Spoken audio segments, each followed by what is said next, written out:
In today's video, I'm going to teach you how to enable full screen mode on Google Meet. Whether you're preparing for an important meeting or simply want to make the most of your screen space, knowing how to access full screen mode can enhance your experience. Let's dive into the process and make your meetings even more immersive. The first step is to head over to Google Calendar. This is where you can find and manage all your scheduled meetings. Open your browser and navigate to the Google Calendar website. Once you're there, you'll see your schedule laid out, making it easy to pick the right event. Next, locate the meeting you want to join. Once you've found it, you'll notice the option to Join with Google Meet. Click on this link, and it will redirect you to the Google Meet platform where your meeting will take place. It's as simple as that. When you arrive at the Google Meet page, you'll spot a button labeled Join Now. Go ahead and click it to enter the meeting. You'll be welcomed into the meeting space where you can see and communicate with other participants. While in the meeting, focus your eyes on the bottom of the screen.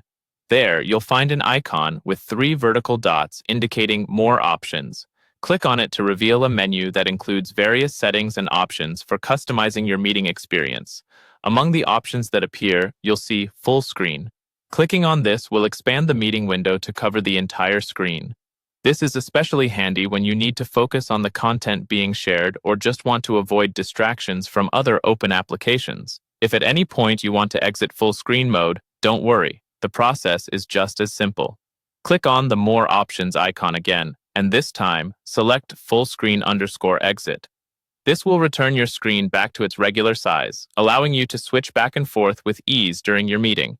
Now that you've learned how to access and exit full screen mode on Google Meet, you're all set to conduct or participate in meetings without any visual disturbances. This technique can make a significant difference, especially in work or educational settings where attention to detail is crucial. Remember, adapting these simple methods can improve not only your focus, but also the quality of your virtual communication. Thank you for joining me today on this quick guide. I hope you found it helpful and that your future Google Meet experiences are as productive and visually clear as possible. Feel free to revisit this video anytime you need a refresher. Have a great day.